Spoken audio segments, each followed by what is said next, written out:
Bernardo Lopez took a bullet to the face during the Battle of Hue and somehow lived to tell one of the most harrowing combat stories of the entire Vietnam War. This is one of those stories that sticks with you long after you hear it, because it's not just about one firefight or one wound. It's about a young man from a migrant farm worker family in Texas who went from picking crops in the blazing sun to fighting house to house in an ancient Vietnamese city while 10,000 enemy soldiers closed in around him. The story of Bernardo Lopez is the story of the Tet Offensive, the story of the 2nd Battalion, 5th Marine Regiment, and the story of what happens to young men when they come home from a war that nobody wants to talk about. Bernardo Lopez came from a big family, and I mean big. The kind of family where you learn early that nothing comes easy, and that hard work is just the price of being alive. His family were migrant farm workers in Texas, moving from field to field, harvest to harvest, following the crops across the hot, unforgiving landscape of the American Southwest. This was the 1950s and 60s, a time when Mexican-American families like the Lopez family lived on the margins of American prosperity, doing the back-breaking labor that kept food on tables across the country while rarely getting much credit for it. The migrant life was not something you chose because you wanted adventure or variety. You chose it because it was the only option available, the only way to keep your family fed when you had no land of your own and no connections to get you a factory job or a union card. The work was brutal, honestly.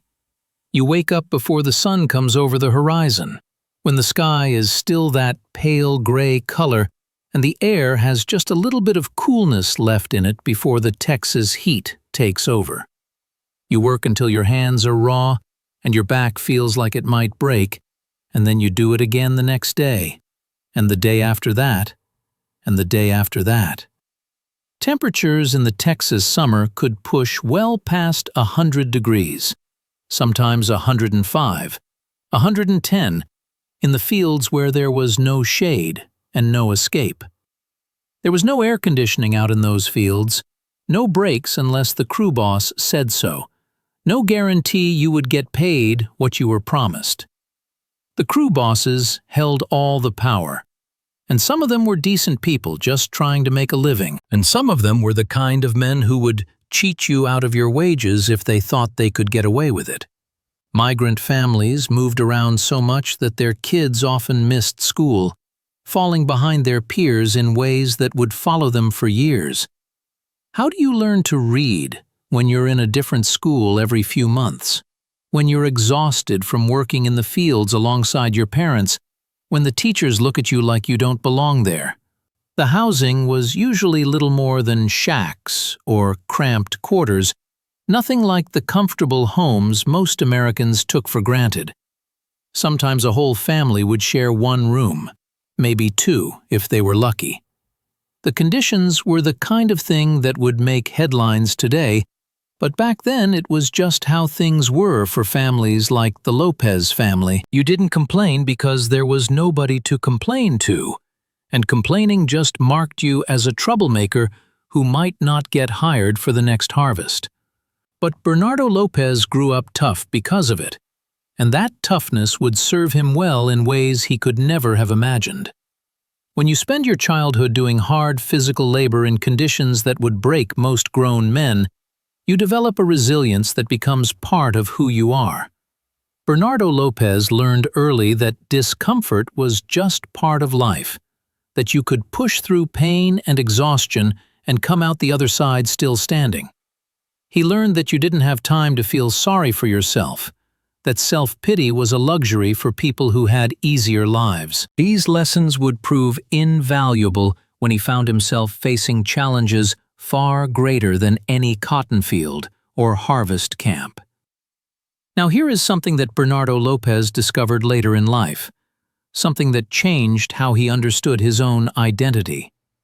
Through his own research, digging into family history and genealogy records, poring over documents and connecting with distant relatives who knew the old stories, Bernardo Lopez found out that his heritage was more Apache than Mexican. He even traced his lineage back to a chief, an actual chief in his family tree, a leader of warriors who had roamed these same Texas lands long before there were borders or nations to fight about. Think about that for a second. A young man who grew up being seen as just another Mexican farm worker, facing all the discrimination and hardship that came with that in mid-century Texas. And it turns out his roots went back to the indigenous people who had lived on this land for thousands of years before any borders existed.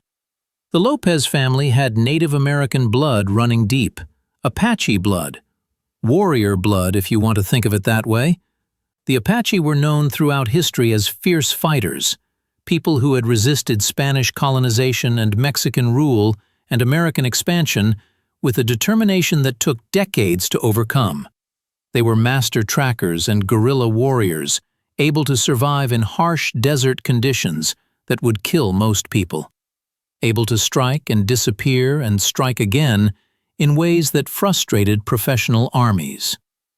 When you look at Bernardo Lopez's story, at the way he survived conditions that should have killed him, at the way he kept fighting when any reasonable person would have given up, you have to wonder if some of that Apache warrior spirit was still running through his blood. Bernardo Lopez later said that this discovery was complicated for him, that learning about his true heritage brought some pride, but also some disillusionment as he dug deeper into history and found that some of his heroes were not quite what he thought they were. History has a way of doing that to you when you look close enough. The heroes you grew up admiring turn out to have been complicated people who did both great and terrible things. The simple stories you were told as a child turn out to be much messier when you examine them closely. But knowing where he came from, knowing that his ancestors had been fighters and survivors, that gave Bernardo Lopez a different perspective on his own life and what he had endured. When Bernardo Lopez decided to join the Marine Corps, he was looking for excitement, looking for something beyond the endless cycle of fieldwork and poverty. The Marines promised adventure, discipline, purpose, a chance to be part of something larger than yourself, a chance to prove that a kid from a migrant farm worker family could do anything that anybody else could do. The recruiter probably made it sound glamorous, the way recruiters do, talking about travel and training and becoming one of the few and the proud. What the Marines actually delivered was something else entirely, a transformation so complete that it would prepare Bernardo Lopez for the worst combat conditions imaginable, while simultaneously stripping away everything soft about civilian life. Boot camp was designed to break you down and build you back up as a fighting machine. And the methods used to accomplish this were not gentle. For many recruits, it was traumatic beyond anything they had experienced, a psychological and physical assault that left them questioning whether they had made a terrible mistake. The drill instructors screamed in your face from the moment you got off the bus, called you names that can't be repeated in polite company, pushed you past what you thought your limits were, punished the group for individual failures so that peer pressure did half the work of discipline. They shaved your heads so you all looked the same, took away your civilian clothes so you all dressed the same, woke you up at impossible hours so you learned that sleep was a privilege and not a right. Recruits who came from comfortable backgrounds, from suburban homes with loving parents and 3 meals a day and central heating, they often crumbled under the pressure. You could see them weeping through exercises, struggling to keep up with physical demands, their soft bodies and softer minds buckling under the weight of what the Marine Corps demanded. Some of them washed out, sent home as failures, unable to complete the transformation that the Corps required. Others made it through by sheer force of will, emerging different people than they had been when they arrived. But Bernardo Lopez had an advantage that most of those other recruits did not have, an advantage that came from a lifetime of hardship. Bernardo Lopez had spent his whole life doing hard, physical labor under brutal conditions that would have broken most of those other recruits before they ever set foot on Paris Island or San Diego. The Texas sun had already hardened him in ways that the Marine Corps could only aspire to. Picking cotton in 100-degree heat for 12 hours a day, that was the kind of conditioning that no boot camp could match. The migrant life had already taught him that complaining got you nowhere, that you just put your head down and did the work and moved on to the next challenge. He had been hungry before, had been exhausted before, had worked through pain that would have sent others to bed for a week. When the drill instructors got in his face and tried to intimidate him, screams about what a worthless piece of nothing he was, it rolled off Bernardo Lopez like water off a duck. He had heard worse from crew bosses who held his family's livelihood in their hands. He had endured worse from the sun that beat down without mercy on the fields where he had spent his childhood. The abuse the DIs heaped on unprepared recruits was nothing to Bernardo Lopez. Just noise. Just another challenge to push through and leave behind. Though he watched other young men struggle and felt some sympathy for what they were going through, he also recognized that this process was turning them into something they had not been before, that the pain was serving a purpose even if they could not see it yet. The Marine Corps was making warriors, and Bernardo Lopez was already halfway there before he even arrived. By the time boot camp ended, by the time he had earned the right to call himself a United States Marine, Bernardo Lopez was a weapon, trained and disciplined and ready for whatever came next. He did not know then that what came next would be the worst urban combat American forces had seen since the Battle of Seoul in Korea, that he would be fighting house to house in an ancient city against an enemy that outnumbered him 10-1. He just knew that he was a Marine now, that he had proven himself capable of meeting the standard, and that wherever the Corps sent him, he would do his duty.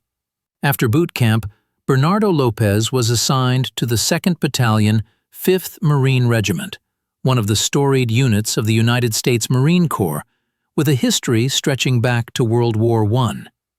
The 2nd Battalion, besides Marines had fought at Below Wood in 1918, had island-hopped across the Pacific in World War II, had frozen at the Chosin Reservoir in Korea.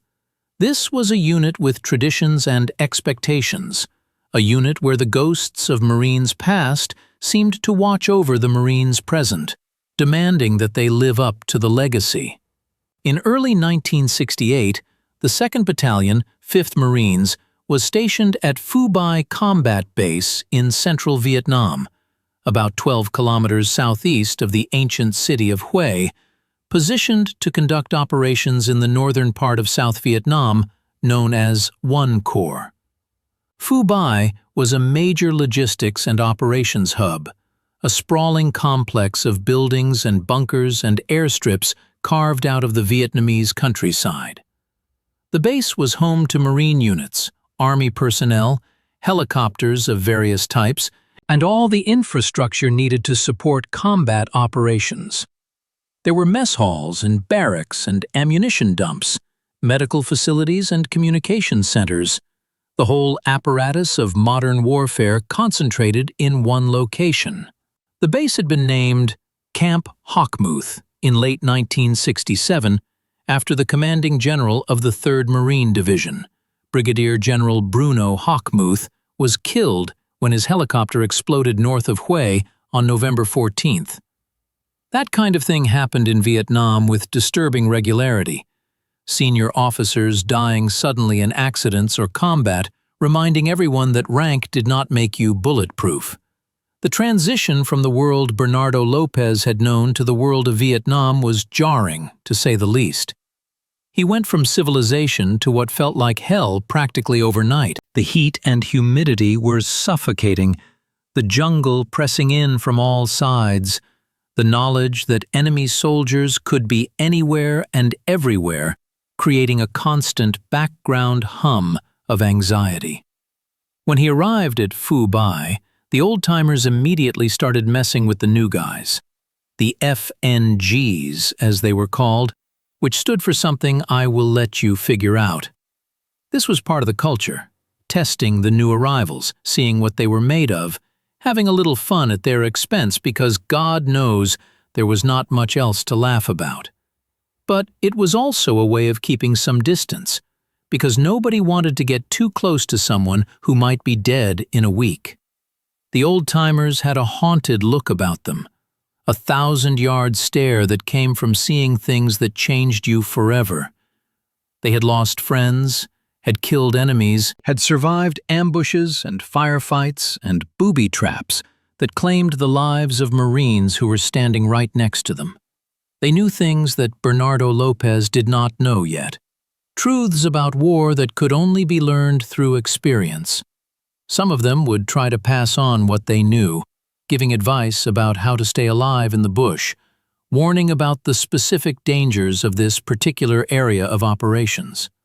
Others just wanted to finish their tours and get home, too worn down to invest any emotional energy in the new replacements who kept arriving to take the place of the dead and wounded. On his first patrol, Bernardo Lopez saw something that seared itself into his memory and changed how he would approach the rest of his time in Vietnam. A Marine right near him, just a few feet away, triggered a booby trap. The explosion was sudden and devastating, the kind of violence that happens so fast your brain can barely process it. One moment, there was a living, breathing human being, a young man with a family back home and a whole life ahead of him. And the next moment, there was something unrecognizable, a body blown in two by the force of the blast. Just like that, in the time it takes to blink, everything changed. The sound of the explosion rang in Bernardo Lopez's ears, the smell of blood and cordite filled his nostrils, and the image of what remained of his fellow Marine burned itself into his memory forever. The violence of it, the suddenness, the absolute randomness of which step triggered the explosion and which step did not. That taught Bernardo Lopez a brutal lesson about the nature of war in Vietnam. There were no front lines here, no safe rear areas where you could let your guard down. The enemy was everywhere and nowhere, planting mines and booby traps that waited patiently for American feet to activate them. A trail that looked perfectly safe could hide death. A rice paddy that seemed peaceful could erupt in gunfire at any moment. The only constant was uncertainty. The only guarantee was that some Marines would not make it home. Bernardo Lopez decided right then, standing there in the aftermath of that explosion, that he would never get too close to anyone in his unit. Never let himself form the kind of friendships that would make watching someone die feel like losing a brother. It was a survival mechanism, a way to protect whatever part of himself he could protect in a place where death came without warning and took whoever it wanted. If you loved someone, losing them would destroy you. If you kept everyone at arm's length, you could maybe possibly get through this with enough of yourself intact to have a life afterward. It was a cold calculation, the kind of emotional armor that many combat veterans developed, and it came with its own costs that would only become apparent later. The 2nd Battalion, 5th Marines, operated in an area where the enemy was everywhere and nowhere, where villagers might smile at you during the day and help set ambushes at night. This was the fundamental challenge of counterinsurgency warfare, the impossibility of distinguishing friend from foe in a population where the lines between combatant and civilian blurred into meaninglessness. A farmer tending his rice paddy might be exactly what he appeared to be, or he might be a Viet Cong guerrilla who would pick up a rifle as soon as darkness fell. A child offering to sell you a Coke might be innocent, or might be gathering intelligence on your movements to report back to the enemy. Every interaction carried the potential for betrayal. Every moment of normalcy could be a trap. Every trail might hide a punji stake, or a tripwire, or a pressure plate connected to enough explosive to turn a man into red mist. The Viet Cong were masters of improvised weapons, able to turn ordinary objects into instruments of death. They used old artillery shells as mines, sharpened bamboo stakes smeared with feces to cause infections, snares and deadfalls that had been killing game in these jungles for centuries. The Americans had all the advantages of firepower and technology, but the enemy had patience and knowledge of the terrain and a willingness to trade time for blood. The Marines patrolled, they swept villages, they engaged in the kind of grinding counterinsurgency warfare that offered no clear front lines and no easy victories. You could clear an area, kill or capture every enemy fighter you found, and a week later, the enemy would be back as if nothing had happened. The population either supported the Viet Cong or was too afraid of them to resist, and American efforts to win hearts and minds ran up against the reality that the Americans would eventually leave, while the Viet Cong would still be there. Every day was survival, every night was anxiety, every moment carried the possibility of sudden violence. This was what Bernardo Lopez had signed up for when he wanted excitement, and he was getting it in full measure. And then came the Tet Offensive, the moment when everything changed, when the simmering guerrilla war exploded into something much larger and more terrifying. In the early morning hours of January 31st, 1968, during what was supposed to be a holiday ceasefire for the Vietnamese Lunar New Year celebration called Tet, the North Vietnamese Army and Viet Cong launched a massive coordinated assault across South Vietnam. The scale was breathtaking, the surprise nearly complete. More than 80,000 communist troops attacked simultaneously, hitting major cities, provincial capitals, military installations, and American bases. They struck Saigon, the capital, even briefly penetrating the grounds of the American embassy. They struck Da Nang and Cam Ranh Bay and dozens of other locations. They struck everywhere at once, demonstrating capabilities that American intelligence had completely failed to predict.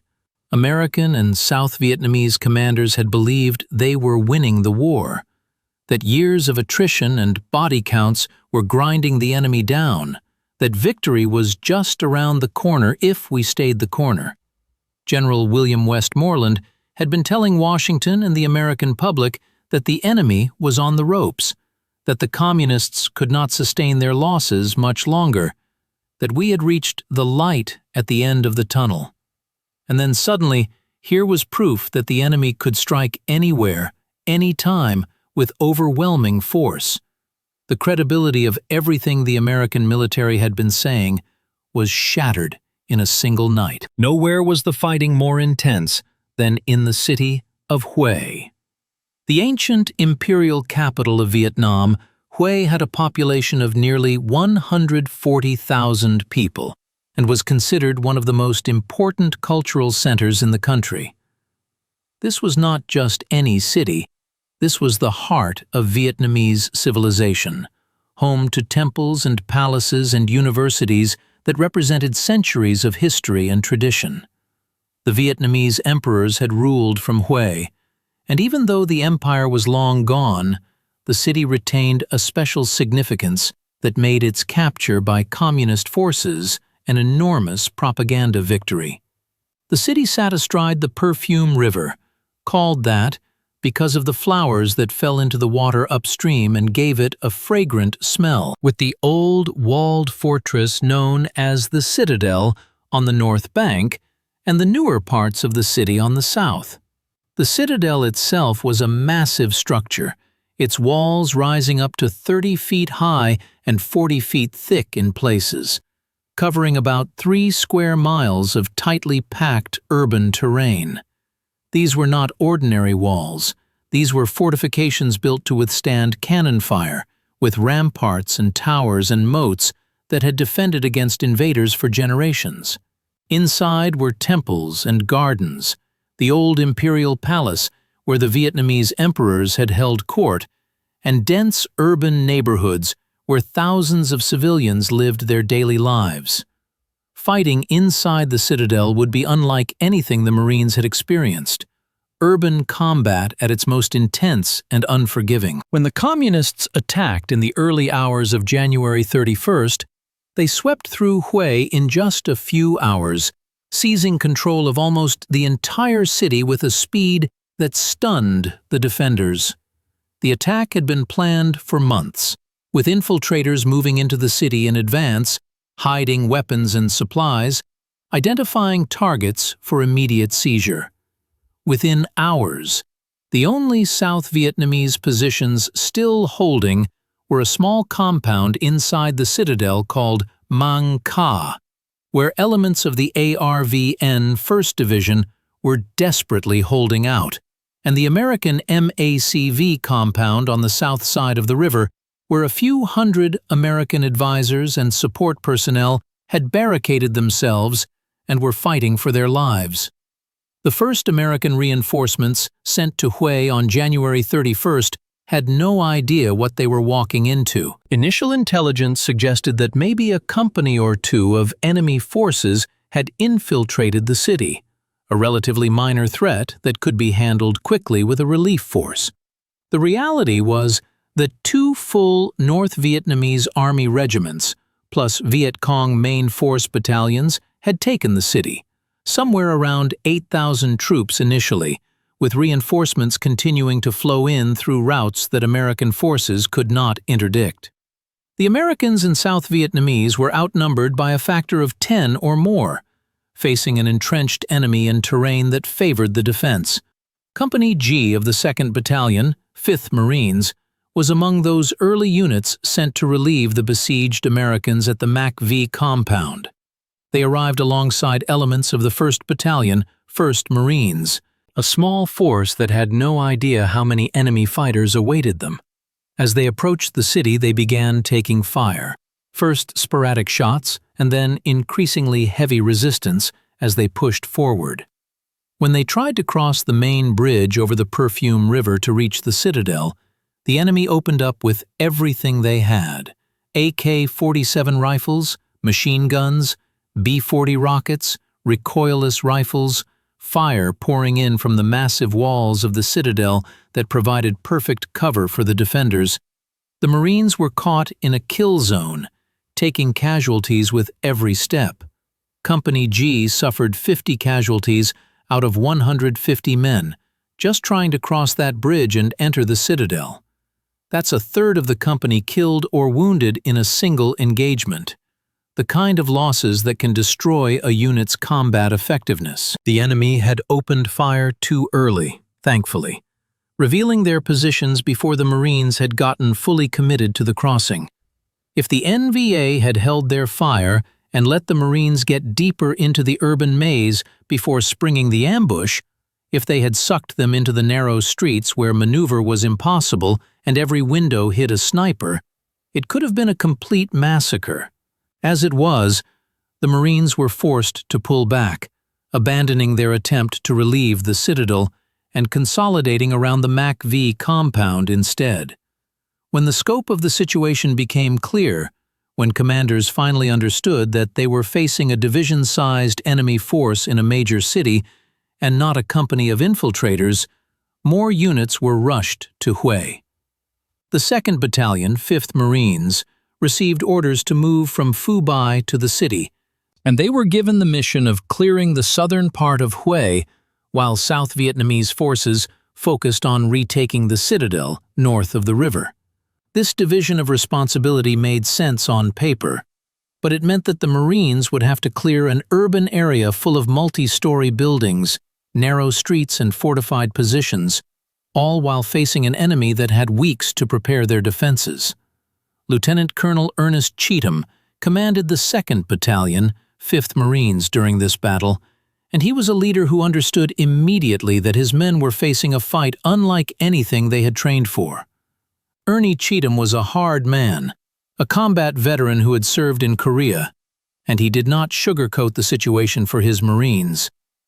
They were going into a meat grinder, and the only way out was through. The Marines had spent 3 years in Vietnam, fighting in jungles and rice paddies and small villages, not in dense urban environments with multi-story buildings and narrow streets and fortified positions in every window.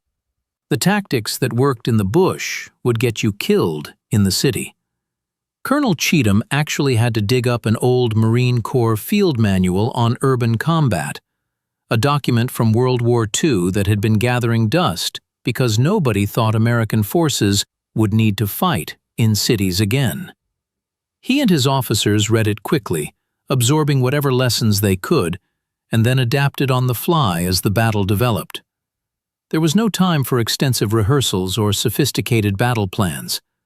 The Marines had to learn street fighting the hard way, through trial and error, through blood and death, through the painful process of figuring out what worked and what got you killed. Bernardo Lopez was right in the middle of it, fighting street by street, building by building, as the 2nd Battalion, 5th Marines pushed through southern Hue. The tactics evolved rapidly out of necessity, driven by the cruel calculus of what kept Marines alive and what got them killed. Rushing down open streets was suicide, so the Marines stopped doing that. Exposing yourself to clear a building conventionally was suicide, so they found other ways. Every lesson was written in blood. Every adaptation came at a cost. But the Marines learned, because learning was the only alternative to dying. The Marines learned to use tear gas to flush enemies out of buildings before assaulting, pumping CS gas into structures until the defenders either came out choking or were too incapacitated to fight effectively. They used recoilless rifles and tanks to blast holes in walls so they could advance through buildings instead of being exposed in the deadly streets. What later generations would call mouse-holing, moving from structure to structure without ever stepping outside. They discovered that the NVA had prepared their defensive positions carefully, with interlocking fields of fire that created overlapping kill zones, tunnels connecting different structures that allowed them to move reinforcements without exposure, and backup positions that let them fall back in good order when one position became untenable. Every block taken came at a cost in blood, and the blocks seemed endless.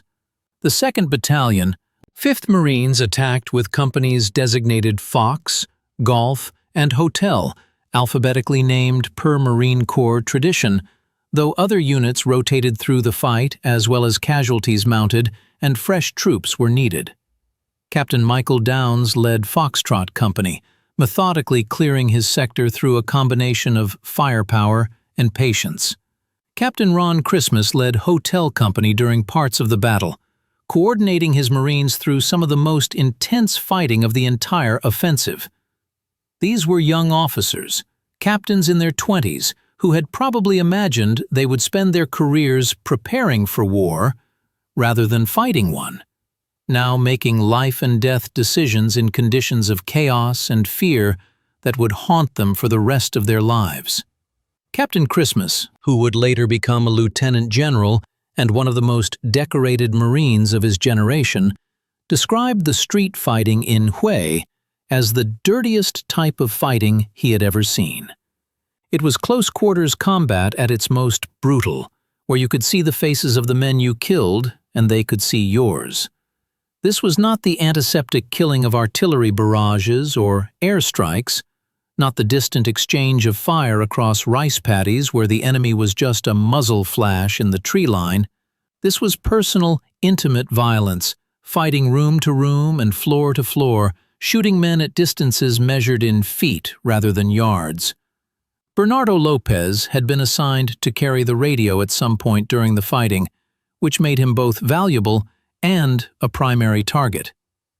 The radio man was the link between the squad or platoon and higher headquarters. The one who could call in artillery support when the enemy was dug in too deep to root out with small arms. The one who could request medevac when Marines went down wounded.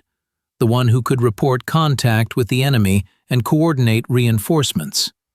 Lose the radio man, and you lost your connection to the outside world, lost your ability to call for help when things went bad. That also meant the enemy knew that killing the radio man would disrupt American communications, would isolate the unit, and make them more vulnerable. Radio operators drew fire wherever they went, targeted by snipers and enemy commanders who understood the importance of cutting those vital links. Carrying that heavy PRC-25 radio pack on your back, 23 pounds of electronics in addition to your rifle and ammunition, and everything else you needed to survive. Trying not to get killed while also trying to maintain communication, that was exhausting and terrifying work. Bernardo Lopez did it anyway, because that was what Marines did. You took the mission you were given, and you executed it to the best of your ability. And you trusted that your brothers would do the same. The city of Hue was being destroyed around them as the battle raged, its ancient beauty consumed by the fires of modern warfare. Initially, American commanders had restricted the use of air support and heavy artillery because Hue was considered a historic treasure, one of the most important cultural sites in all of Vietnam. The temples and palaces inside the citadel dated back centuries, representing the artistic and spiritual heritage of the Vietnamese people. Destroying them would be a tragedy, a loss for humanity regardless of who won the war. But as the fighting intensified and Marine casualties mounted, as it became clear that the enemy was too well dug in to be dislodged by infantry alone, those restrictions were gradually lifted. Fighter jets began bombing enemy positions, their ordnance crashing into buildings that had survived wars and occupations and natural disasters for hundreds of years. Artillery shells crashed into ancient structures, knocking down walls that had been built before America existed as a nation.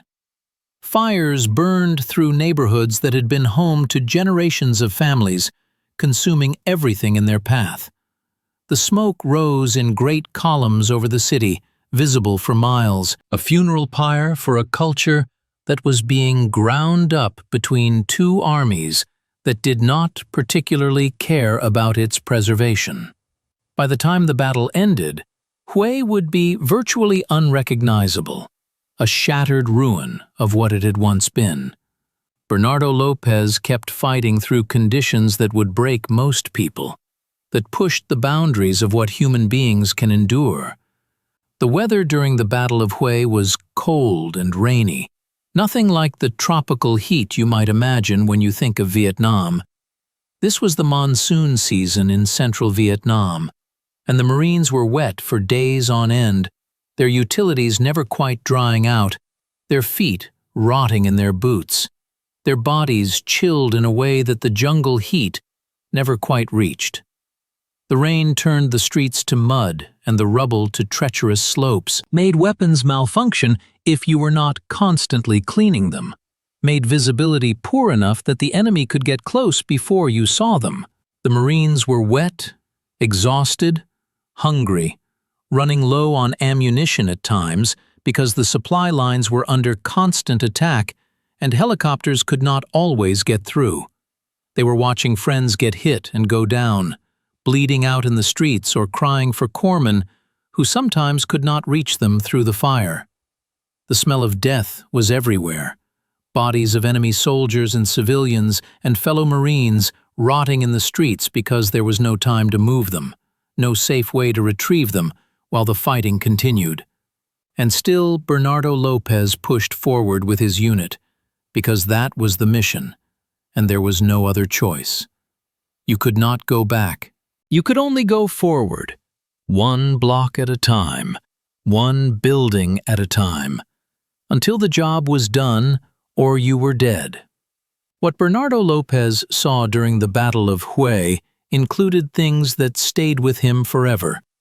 Images burned into his memory that would resurface in nightmares for decades. One image in particular cut through even his hardened defenses against emotional attachment, broke through the walls he had built to protect himself from caring too much. He saw a Vietnamese mother and child lying dead in the street, just civilians caught in the crossfire, innocent people whose only crime was living in a city that had become a battlefield. They were not enemy soldiers. They were not collaborators. They were just a mother and her baby who had been in the wrong place at the wrong time. Seeing them there, a mother curled around her child as if trying to protect the baby even in death, broke through something in Bernardo Lopez. You could tell yourself that enemy soldiers were the enemy, that killing them was necessary and justified, that they would kill you if you did not kill them first. But how do you process the sight of dead children? How do you reconcile that with anything you thought you knew about right and wrong? These were the psychological wounds of Vietnam that never showed up on any casualty report, the invisible injuries that soldiers carried home and struggled with in silence. The Marines were making progress through the southern city, clearing block after block in a grinding advance that felt both agonizingly slow and terrifyingly fast. But the NVA kept fighting back with ferocity and skill that earned the grudging respect of the Marines who faced them. These were not some ragtag insurgent force or poorly trained guerrillas. These were professional soldiers from the North Vietnamese Army, disciplined and determined and willing to die in place if necessary. They had good weapons, supplied by the Soviet Union and China, AK-47 rifles and machine guns and rockets that could knock out tanks. They were fighting on their home soil with generations of experience in warfare against foreign powers, French and Japanese, and now American. The Marines had superior firepower, had air support and artillery and tanks that the NVA could not match. But the enemy had preparation and determination, and the advantage of defense. Every building had been turned into a fortress. Every street had been mapped for fields of fire. Every approach had been covered by overlapping positions that would catch attackers in crossfires. The NVA had studied their craft, had learned from decades of war, and they applied their knowledge with deadly effectiveness. Every Marine who fell was a victory for them, a reduction in the force that would eventually push them out, but not before they had extracted a terrible price. And then the moment came that would define Bernardo Lopez's war, the instant when everything he had experienced and everything he would experience afterward crystallized into one terrible second. As he advanced through the devastated streets of Hue, moving from cover to cover with practiced caution, weapon at the ready, eyes scanning the windows and doorways for any sign of threat, he saw a flash from inside a darkened window. That flash was the muzzle blast of an enemy rifle, the brief, bright signature of a round being fired at close range. And the bullet from that rifle hit Bernardo Lopez in the face. The impact was catastrophic, the kind of wound that kills most people instantly. A bullet to the face does not leave much room for lucky outcomes, does not offer the relatively survivable possibilities of a wound to a limb or even the torso. The face is full of blood vessels and nerves and passages to the brain, full of fragile bones and soft tissue that bullets tear through with devastating effect. The odds of surviving such a wound are low. The odds of surviving without permanent disfigurement are even lower. But somehow, through some combination of angle and timing and pure blind luck, Bernardo Lopez survived. He was down. He was bleeding profusely. He was in more pain than he had ever experienced, but he was alive. Getting shot in the face during the Battle of Hue should have been the end of Bernardo Lopez's story, or at least the end of his time in Vietnam. The wound was severe, requiring extensive medical treatment that could not be provided in a combat zone. Corpsmen reached him, controlled the bleeding as best they could, called for medevac through a radio that might have been the same one Bernardo Lopez had been carrying. Somehow they got him to a helicopter. Somehow the helicopter got him to a field hospital. Somehow the surgeons managed to save his life and reconstruct enough of his face that he would be recognizable as himself. The bullet had done serious damage, the kind that would leave scars both visible and invisible, the kind that reminded you every time you looked in the mirror what had happened to you in that burning city. Bernardo Lopez was medevaced out of the combat zone, treated at military medical facilities that specialized in putting broken soldiers back together, and began the long process of recovery that lay ahead of anyone who survived that kind of injury. Physical therapy, reconstructive procedures, the slow relearning of functions that had been disrupted by trauma. It was a road measured in months, not days. A road that most men would have been happy to walk all the way back to the States. But here is the thing about Bernardo Lopez that separated him from some other wounded Marines, that spoke to something deep in his character, forged in the cotton fields of Texas and the warrior blood of his Apache ancestors. After he recovered, after the doctors put him back together enough to function as a combat Marine, Bernardo Lopez returned to his unit. He went back to the 2nd Battalion, 5th Marines. He went back to the war. Let that sink in for a moment. A man who had been shot in the face, who had nearly died in one of the bloodiest battles of the Vietnam War, chose to go back for more. Some men who received wounds like that would have been sent home, would have been discharged with their Purple Heart and their thanks from a grateful nation and a ticket back to the world. Nobody would have blamed them. You get shot in the face, you have done your duty, and then some. But Bernardo Lopez went back because his war was not over, because his brothers were still fighting, because whatever it was inside him that had brought him from the Texas fields to the Marine Corps was not finished yet. There was a job to do, and he was still capable of doing it, and that was enough. The timing of Bernardo Lopez returning to his unit put him right in the middle of Operation Houston, which began in late February 1968 as the Battle of Hue was winding down. The battle for the city had officially ended on March 2nd, after 26 days of continuous fighting that had killed nearly 1,000 Marines and wounded thousands more, that had destroyed one of the most beautiful cities in Southeast Asia, that had changed the trajectory of the entire war. But the work was not done.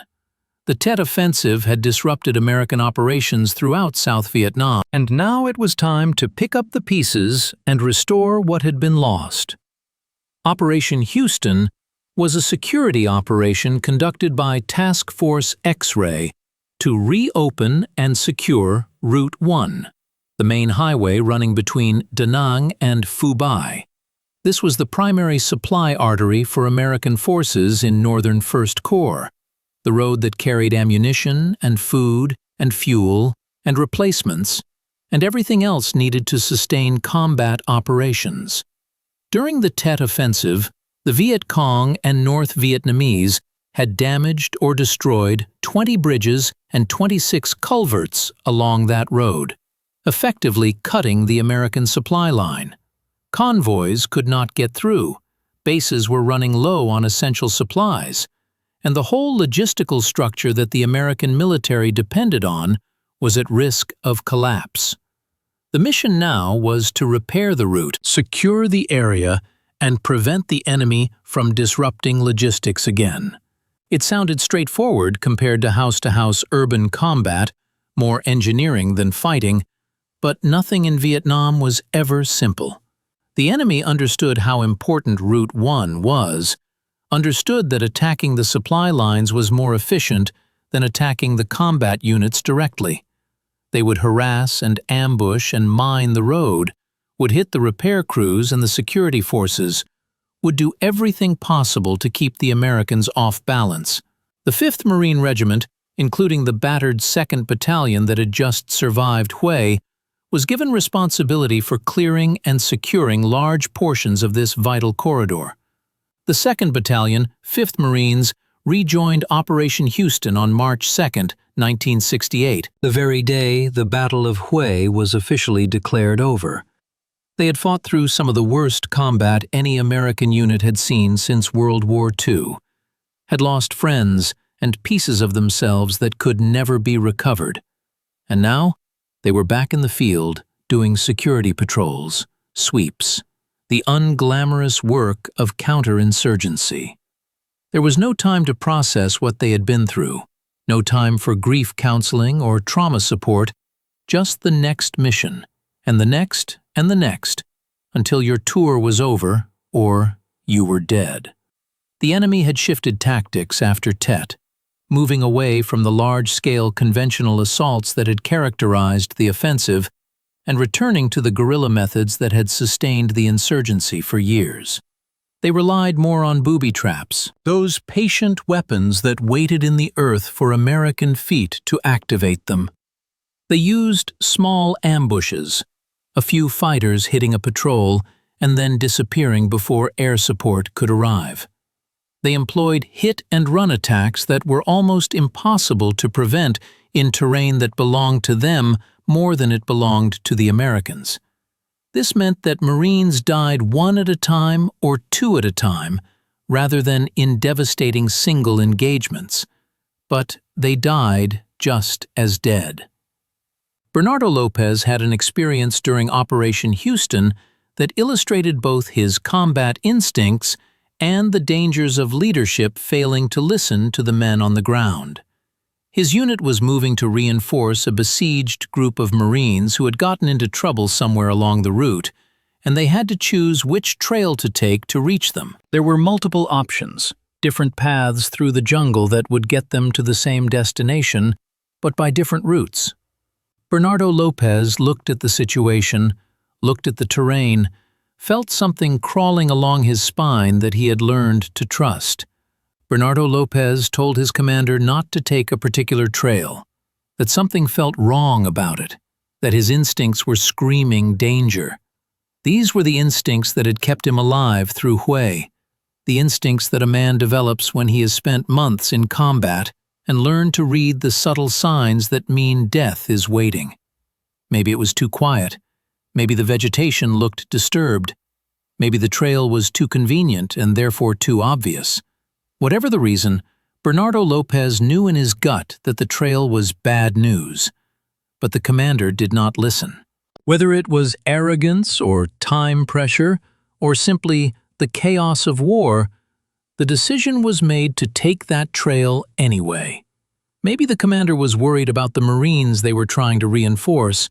Maybe he did not trust the instincts of a lance corporal or a corporal over his own assessment. Maybe he just made a mistake in the kind of split-second decision that combat demands. And the results were exactly what Bernardo Lopez had feared. They walked into trouble, the kind that got people killed or wounded, the kind that could have been avoided if someone higher up had trusted the combat sense of a Marine who had already survived being shot in the face. The specific details of what happened are not recorded in the sources, but the lesson was clear. Experience should be valued, and the men who have been in the bush know things that cannot be learned from maps or briefings. Operation Houston would continue until September of 1968, more than 6 months of patrols and sweeps and road security that ground down the units involved, one casualty at a time. The Marines reported killing over 700 enemy fighters while losing 117 of their own during those months. Those numbers tell you something about the math of Vietnam, about the cost in American lives to achieve objectives that often seemed to evaporate as soon as the units moved on to the next mission. You could secure an area, could kill every enemy fighter you found, and a month later the Viet Cong would be back, the mines would reappear, the ambushes would resume. The enemy was patient, willing to absorb tremendous casualties, willing to wait out the Americans who everyone knew would not stay forever. The Marines won the battles, but the question of who was winning the war became harder to answer as 1968 wore on. The Tet Offensive had been a military disaster for the Communists, with losses so heavy that the Viet Cong infrastructure in the South never fully recovered. But it had been a strategic victory because it had broken something in American resolve, had shown the American public that their government had been lying to them about how the war was going, had made the costs of continued involvement impossible to ignore. Lyndon Johnson announced he would not run for re-election. Peace talks began in Paris, and the slow process of American withdrawal started even as Marines continued to fight and die. For Bernardo Lopez, the end of his combat tour eventually came, as it did for every Marine who survived long enough to rotate home. He had been wounded twice in Vietnam, the devastating face wound in Hue, and another wound at some other point in his service that the sources do not specify in detail.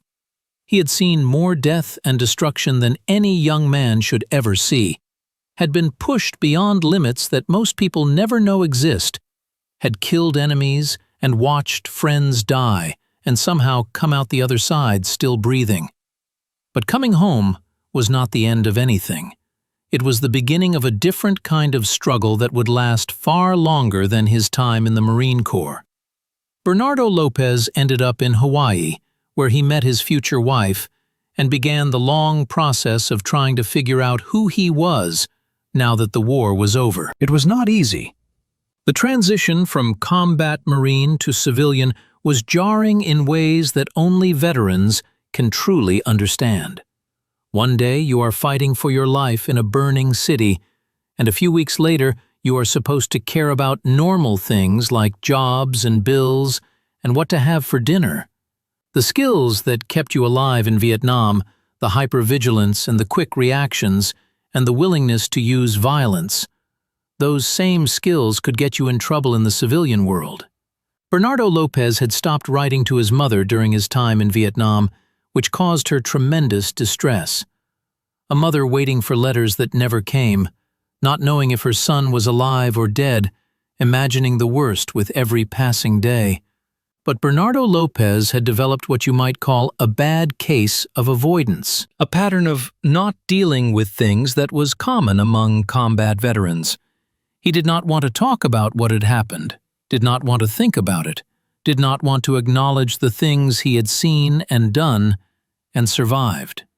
If he did not think about it, maybe it was not real. Maybe he could pretend it was all a bad dream that happened to someone else. This is a pattern that has played out with veterans of every war throughout history. The reluctance to discuss combat experiences with people who were not there. The protective silence that can become a prison. But Vietnam veterans faced particular challenges because they came home to a country that was deeply divided about whether the war had been worth fighting at all. They were not welcomed as heroes, the way World War II veterans had been, were not given parades and celebrations, were sometimes spat on or called baby killers by protesters who blamed them for a war they had not started. The country wanted to forget Vietnam, and that meant forgetting the men who had fought there. The Veterans Administration, the VA, was supposed to help people like Bernardo Lopez. That was the whole point of the system, to provide medical care and support and benefits to those who had served their country in uniform. The VA had been created after World War I, had expanded massively after World War II, and was supposed to be there for every veteran who needed it. But Bernardo Lopez's experience with the VA was a nightmare of bureaucracy, lost records, conflicting diagnoses, and institutional indifference that seemed designed to deny help rather than provide it. He was told he did not have PTSD, that the nightmares and the flashbacks and the anger and the emotional numbness were not symptoms of anything, that he should just get on with his life. Then he was told he did have PTSD, but the paperwork was still a mess and the benefits were still not forthcoming. Then somehow his records got lost, the records that documented his service and his wounds and his entitlement to care. Then he was listed as a no-show for a psychological evaluation that he had actually attended, his presence erased by clerical error or incompetence. Every step of the way, the system that was supposed to help him seemed designed to frustrate and discourage him instead.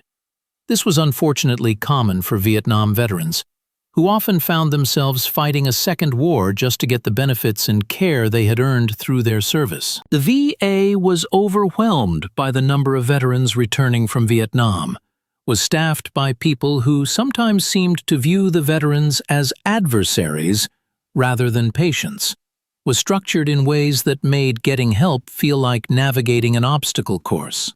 The diagnosis of PTSD itself was still evolving in those years, not officially recognized in the diagnostic manual until 1980, more than a decade after Bernardo Lopez came home. Before that, what we now call PTSD was called shell shock, or combat fatigue, or just being weak. And veterans who exhibited the classic symptoms were sometimes told they were fine, or that they were just weak, or that they should get over it and move on with their lives. The invisible wounds of war received far less attention and resources than the visible ones, even though the invisible wounds could be just as debilitating and deadly. A Marine who lost a leg in combat got a prosthetic and rehabilitation and clear recognition of his sacrifice. A Marine who came home with his body intact but his mind shattered got skepticism and delays, and a system that seemed determined to deny his suffering was real. Yet, the suicide rate among Vietnam veterans eventually climbed to alarming levels, proof that the psychological wounds of war could kill just as surely as bullets, just more slowly and with less recognition of the cause. Bernardo Lopez had to do his own detective work to prove that he was entitled to benefits, had to become his own advocate in a system that should have been advocating for him. He had to track down records that the VA had lost, had to document his service through alternative means, had to demonstrate over and over again that the wounds he carried, both physical and psychological, were real and were caused by his time in combat. This is a man who was shot in the face during one of the bloodiest battles of the Vietnam War, who had multiple Purple Hearts, whose sacrifice should have been obvious to anyone who looked at his file, and he had to fight the bureaucracy to prove he deserved help. There is something deeply wrong with a system that treats its veterans that way, that makes wounded warriors jump through hoops and fill out forms and wait months or years for decisions that should be obvious. The Battle of Hue had lasted 26 days, from January 31st to March 2nd, 1968. It was the longest and bloodiest single battle of the entire Vietnam War, the kind of fight that becomes legendary within military communities even as it fades from public memory. The Marines suffered nearly 1,000 casualties, killed and wounded, in that one city alone. The South Vietnamese lost even more, fighting in the citadel with courage that often goes unacknowledged in American accounts of the war. The enemy lost somewhere between 2,000 and 5,000 fighters, depending on which estimates you believe, their bodies scattered through the rubble of the city they had briefly held. And the civilian population of Hue suffered worst of all, caught between two armies in their homes, watching their city destroyed around them. Thousands were killed in the crossfire, struck by bullets and bombs and artillery shells that did not distinguish between combatant and civilian. But thousands more were killed deliberately, executed by communist forces who went door to door with lists of people to eliminate. Government officials, teachers, religious leaders, anyone suspected of loyalty to the South Vietnamese government, anyone whose name appeared on the lists that the Viet Cong had compiled through months of patient intelligence work. They were rounded up and shot or buried alive in mass graves that would be discovered in the months and years to come. More than 3,000 bodies eventually recovered from sites around the city. The Hue Massacre, as it came to be known, was one of the largest atrocities of the Vietnam War, evidence that brutality was not the sole province of any one side. The Communists had committed mass murder on a scale that shocked even those who had grown cynical about violence in Vietnam, had killed civilians systematically and deliberately, had demonstrated what communist rule would look like if they won. The South Vietnamese never forgot, and their terror at the possibility of another Hue haunted peace negotiations for years, making them reluctant to accept any settlement that might expose them to revenge. The Tet Offensive as a whole was a military defeat for North Vietnam and the Viet Cong, perhaps the most lopsided defeat of the entire war in purely tactical terms. They lost perhaps 40,000 fighters, killed or captured. Their Viet Cong infrastructure in the south decimated to the point that the North Vietnamese army had to take over operations almost entirely. They failed to spark the popular uprising they had hoped would topple the Saigon government, failed to seize and hold any major city except Hue for more than a few days. By any military measure, Tet was a catastrophe for the Communists. But Tet was also a strategic victory for the Communists because it shattered American confidence in the war, broke the narrative of progress that the American government had been selling to its people. The American public had been told for years that the enemy was on the ropes, that victory was just around the corner if we stayed the course, that the metrics of success were all moving in the right direction. And then suddenly, here were communist troops overrunning the American embassy in Saigon, holding ancient cities for weeks, launching coordinated attacks that demonstrated capabilities American intelligence had completely failed to predict. The credibility gap between what the government said and what the public could see on their television screens became an unbridgeable chasm.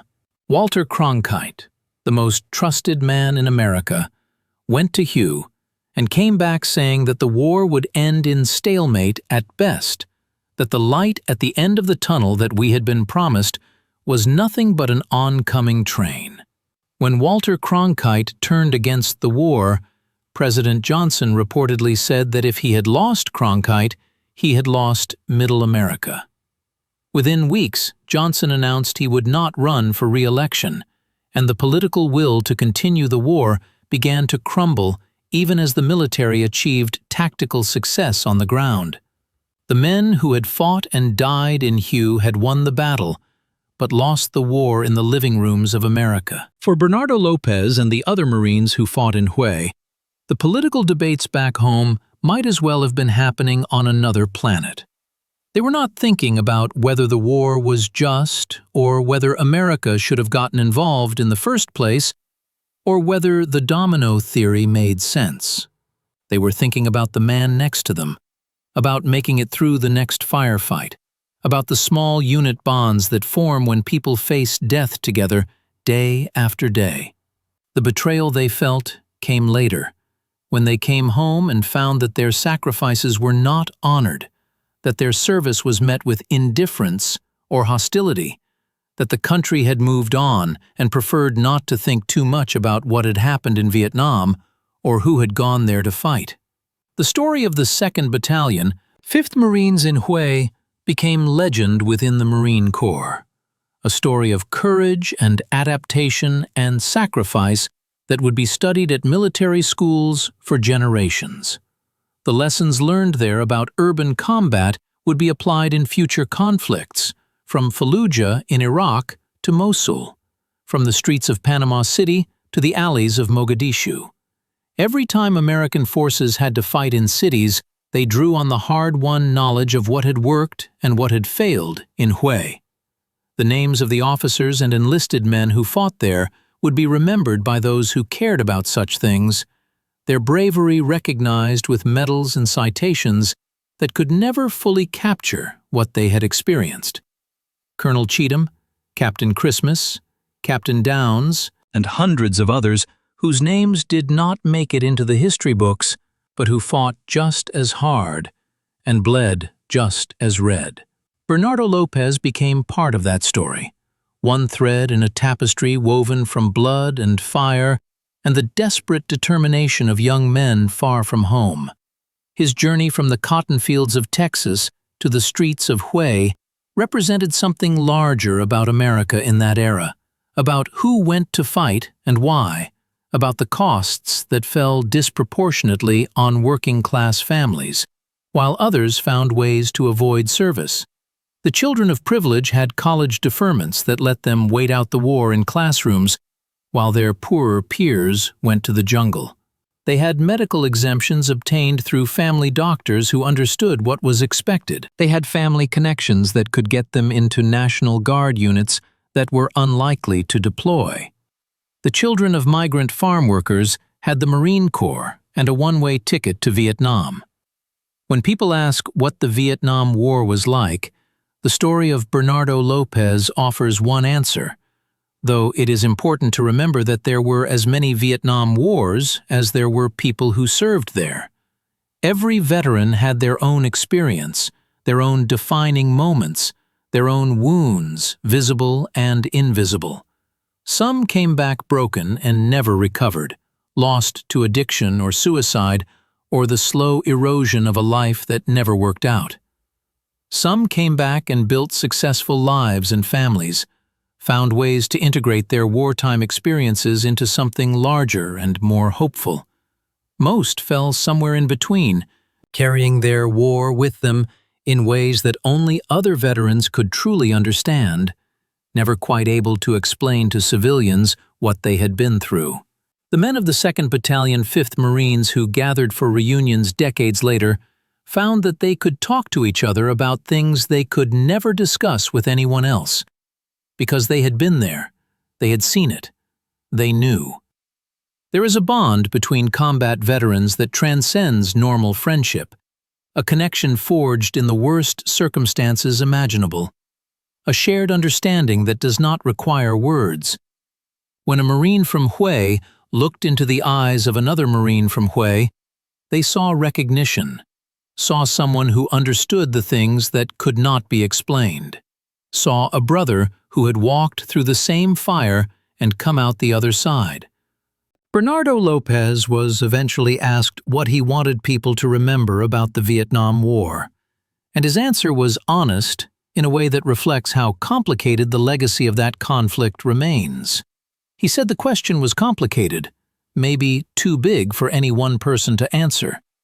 Who was he to say what the meaning of it all was? He had done his job, had served his country, had nearly died doing it. But the larger questions about whether it had been worth it, whether the sacrifices had accomplished anything lasting, whether the 58,000 American names on that wall in Washington had died for something meaningful, those questions did not have easy answers, and Bernardo Lopez was not going to pretend they did. Music was one of the few bright spots for Marines in Vietnam, though Bernardo Lopez and his fellow grunts did not get to listen to much of it in the field. No personal radios when you were on patrol, nothing that might give away your position or distract you from the sounds that could mean the difference between life and death. The jungle had its own sounds, insects and birds, and the wind through the canopy, and you learned to filter those out and listen for the sounds that did not belong. The metallic click of a weapon being loaded, the snap of a twig under a footstep that was not yours. But in the rear, when he got back to base, Bernardo Lopez heard that sweet 60s sound, the music that defined a generation. Hearing those songs now, decades later, could bring back both good memories and terrible ones. That was how it worked with trauma. How a melody, or a smell, or a certain quality of light could transport you instantly back to the worst moments of your life. Could make your heart race, and your palms sweat, and your mind flood with images you had spent years trying to forget. A song you had loved could become a trigger, a tripwire in your memory that sent you spiraling into the past. One thing that was nothing but good, though, was reuniting with his comrades, the men who had been there with him, the brothers who understood without needing explanations. The Apache heritage that Bernardo Lopez discovered through his research added another layer to how he understood his own story, another dimension to a life that had already been lived at extremes. His ancestors had been warriors too, had defended their land against invaders, had fought with courage and skill against overwhelming odds for generations. In some ways, Bernardo Lopez was continuing a tradition that stretched back centuries, even if the circumstances and the causes were very different. The blood of fighters ran in his veins, and that blood had carried him through the cotton fields and through boot camp, and through the burning streets of Hue, and through all the years afterward when he had to keep fighting just to get the help he deserved. Before we wrap this up, it is worth remembering that stories like this one are not really about war in the abstract, not about politics or policies or the grand sweep of history. They are about people, specific human beings with families and dreams and fears, who found themselves in situations that tested everything they had and everything they were. Bernardo Lopez was a real person who lived through real experiences that most of us can barely imagine, who faced death and survived, who carried scars that would never fully heal. The 2nd Battalion, 5th Marines, was made up of real young men, many of whom did not come home, and those who did came home changed in ways that lasted the rest of their lives. When we talk about the Battle of Hue or the Tet Offensive or the Vietnam War, we are talking about them, about what they went through, about the price they paid. The sacrifices made by men like Bernardo Lopez and his fellow Marines in Hue do not always get talked about enough, partly because Vietnam remains such a contested chapter in American history, partly because the men who served there often preferred not to discuss what they experienced. But those sacrifices were real. The courage was real. The brotherhood forged in combat was real. Whatever you think about the politics of that war, or whether America should have been involved, the individual service members who answered their country's call deserve to have their stories told and their service honored. They did not choose the war. They just chose to serve when their country asked, and many of them paid with their lives or their peace of mind for that choice. Bernardo Lopez, the son of migrant farm workers, the descendant of Apache warriors, the Marine who was shot in the face at Hue and somehow survived, he is part of American history now, part of the tapestry of who we are as a nation and what ordinary people can endure when circumstances demand it. His story is not simple, not a neat tale of heroism with a happy ending, but real stories rarely are. It is a story of hardship and courage and trauma and survival, a story that connects the cotton fields of Texas to the ancient streets of Hue, to the bureaucratic struggles of the VA system. It is an American story in all its complexity and contradiction. However you look at what happened in Vietnam, what the men of the 2nd Battalion, 5th Marine Regiment did in Hue during those 26 days in 1968 mattered, and it still matters. They held the line when the line was falling everywhere else. They adapted to a type of warfare they had never trained for, and found ways to win against an enemy that had every advantage of preparation and position. They watched their friends die and kept fighting anyway, because that was the job, and that was what Marines do. Bernardo Lopez carried a radio and took a bullet to the face and came back for more because the fight was not finished. That kind of commitment, that kind of toughness, that kind of willingness to sacrifice everything for your brothers in arms, that is something worth remembering, something worth honoring, something that connects us to the best parts of what it means to serve something larger than yourself. The story of Bernardo Lopez is not just a war story. It is an American story, and it deserves to be told.